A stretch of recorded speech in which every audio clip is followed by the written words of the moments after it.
একটা কইছিল হুজুর কয়েকদিন পরে এটা শুরু হইছে, আমার মারে আম্মা কইরা ডাকে না, মার বিরুদ্ধে আমার কাছে নালিশ দেয়।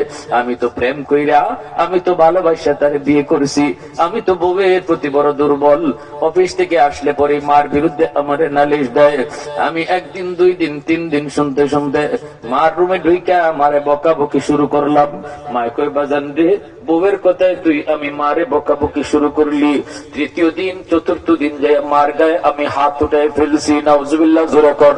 যেই মাত্র মার গায়ে হাতটা উঠাইছি, মা চোখের পানিটা ফলায় কই বাজান, আজকে তুই বউয়ের কথায় আমি মার গায়ে হাত উঠাই দিলি, যে হাতটা দিয়ে তুই মারে মারছো, এই হাত মা চুমায়া চুমায়া বড় করছি।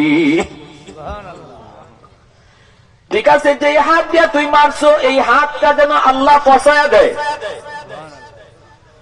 তুই যেন আমার জানাজার নামাজ পড়তে না পারো। হুজুর, আমার মা 2টা বদুয়া দিছে, আমি তখনই টের পাইছি পায়ের জমিন কাইপা উঠছে। কিছুদিন পরে অফিস থেকে খবর পেলাম মা মারা গেছে। গ্রামে পৌঁছতে পৌঁছতে আমার অনেক দেরি হয়ে গেল, জানাজায় আমি শরীক হতে পারলাম না।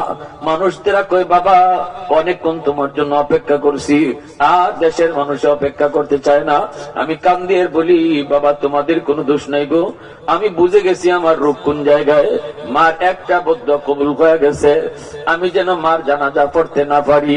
আমি তো জানাজা পড়তে পারলাম না, চেষ্টা করেছিলাম তারপরও পারলাম না। আরেকটা মায়ে বদুয়া করছিল, তোর হাত যেন পচা যায়। অল্প দিনের ভিতরে আমি দেখতে পেলাম আমার ওই হাত দিয়ে মারে মারলাম, এই হাতের মধ্যে পচন শুরু হয়েছে। এত দুর্গন্ধ, এত দুর্গন্ধ, এই হাতের পচন কোন ডাক্তার ভালো করতে পারে না। অ্যান্টিবায়োটিক খায়, অ্যান্টিবায়োটিক দেয়, কিন্তু রোগ ভালো হয় না। ডাক্তাররা কয় আমরা তো বুঝি না কেন এমন হইতেছে। আমি কইলাম ডাক্তার আমি বুঝে গেছি, এই পচন উপরের দিকে খালি উঠে উপরে উঠে। আমার সুন্দরী বউ, এই বউটাও আমারে ফলাইয়া বাপের বাড়ি চলে গেছে। এলাকার মানুষেরা আমাকে গ্রাম থেকে বের করে দিছে।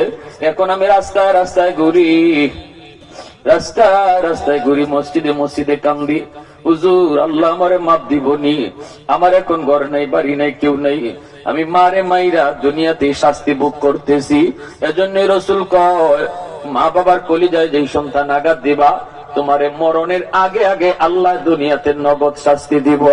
যাদের বাপ মা দুনিয়া আছে, আজকে রাত্রে যে মা বাবারে খুশি করব, এমন কারা কারা আছে একটু হাতটা উঠে আল্লাহরে দেখা।